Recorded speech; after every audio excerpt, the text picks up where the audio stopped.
C'est un sujet extrêmement grave, extrêmement difficile, le mensonge, parce que on peut dire que tout ce qui est de mauvais dans l'histoire de l'humanité vient par le mensonge. Le mensonge, il est partout dans le texte biblique, il est partout dans l'histoire humaine. Euh, je dirais, en fait, mentir, ça touche trois registres. D'abord, si je mens, pourquoi est-ce que je mens? Je mens pour me cacher, je mens parce que j'ai honte, je mens pour, euh, pour protéger quelque chose, je mens par faiblesse peut-être, par manque de courage, de cohérence. Bon. Euh, et donc ça dit quelque chose de moi. Le mensonge dit quelque chose de moi. Quand je mens, je dis quelque chose de moi, qui est quelque chose comme un aveu de honte, un aveu de lâcheté, etc. Bon. Quand je mens à autrui. Mais ce que je veux dire, c'est que autrui peut faire de quoi que ce soit que je dis un mensonge. C'est-à-dire, autrui peut, par sa méfiance, me faire mentir. C'est-à-dire, quoi que je dise. Il peut aussi, le mensonge n'est pas seulement, j'insiste là-dessus, quelque chose qui est de l'ordre de ce que j'ai aimé, ça peut être aussi quelque chose quoi que je dise, quand je dis quelque chose même qui est vrai, ça peut être pris comme un mensonge. C'est une question de confiance. Si on ne me fait pas confiance, n'importe quelle parole peut être ruinée, en quelque sorte, si elle est prise avec soupçon, avec défiance. Et plus gravement, peut-être, le mensonge touche aussi, je dirais, ce tiers qui est non pas je, non pas de l'autre, mais le langage. Le mensonge ruine la confiance dans le langage. C'est peut-être ça qui fait que le mensonge, c'est grave. Le mensonge comme atteinte au langage tout entier, à la possibilité d'avoir, Paul Ricoeur parlait de sécurité langagière, de confiance dans le langage.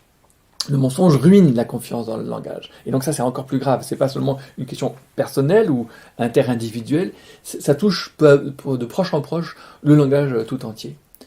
Donc le mensonge, c'est quelque chose de grave. Mais alors maintenant, essayons de poser le problème, je dirais, éthique.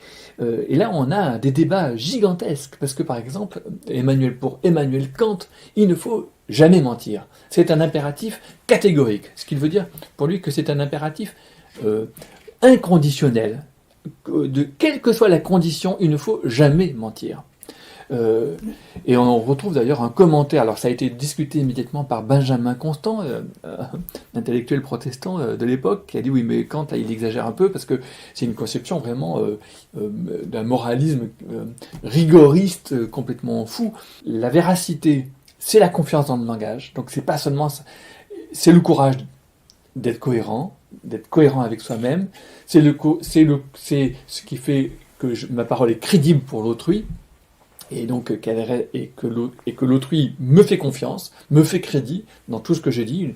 J'ai sa parole, la parole c'est important, et puis c'est la solidité du langage, mais il y a des circonstances dans lesquelles le mensonge est possible parce qu'il y a un devoir supérieur dans des situations comme ce que raconte Benjamin Constant ou Victor Hugo.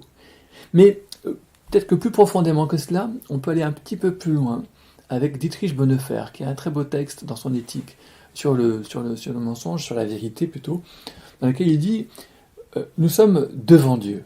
Donc devant Dieu, nous ne pouvons pas mentir. Et ce que dit Dietrich Bonhoeffer est très fort. Il dit nous sommes devant Dieu, oui, mais c'est un Dieu vivant.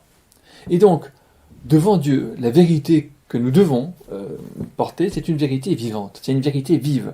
Donc c'est pas une vérité qui est même qu'elle-même, qui est toujours fixe, qui est toujours la même, qui ne bouge pas, qui est juste une tautologie en quelque sorte, dans laquelle c'est la même pour tout le monde, etc. Non, la vérité nous affranchira, dit Jésus, c'est quelque chose de très important. Justement, si la vérité, elle est à condition de liberté, et elle produit la liberté. Hein, elle entraîne cette liberté. Elle entraîne cette liberté, mais qui n'est pas une liberté d'être en quelque sorte catégorique, d'être fixe, de dire c'est ça la vérité, il n'y a qu'une seule vérité, par exemple la vérité scientifique due au mourant par exemple. Mais c'est quoi la vérité? La vérité, elle est aussi narrative, elle est aussi poétique, elle est aussi prophétique. Il y a des genres littéraires dans le texte biblique, il n'y a pas qu'une vérité scientifique au sens strict ou étroit.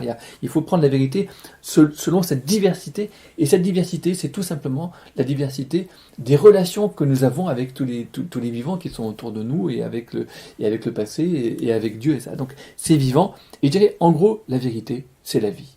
C'est la vie parce que c'est la cohérence. Et la cohérence, elle est vivante. Être cohérent, c'est être vivant. Et justement, cette cohérence, il ne faut pas s'en soucier non plus, au sens où je veux redire exactement maintenant ce que j'ai dit hier ou ce que j'ai dit il y a 4 ans. Comme disait Emerson, autant se préoccuper de son ombre sur le mur, de voir si notre ombre est toujours derrière nous. Le souci de cohérence, il y a un souci de cohérence qui est une sorte d'inquiétude folle. Il n'y a pas tout le temps besoin de ne jamais dévier de ce que j'ai dit avant. Non, ça vit. La vérité, elle est vivante, et la cohérence aussi, elle est vivante. C'est peut-être ça la vérité quand on dit que la vérité a à voir avec la vie.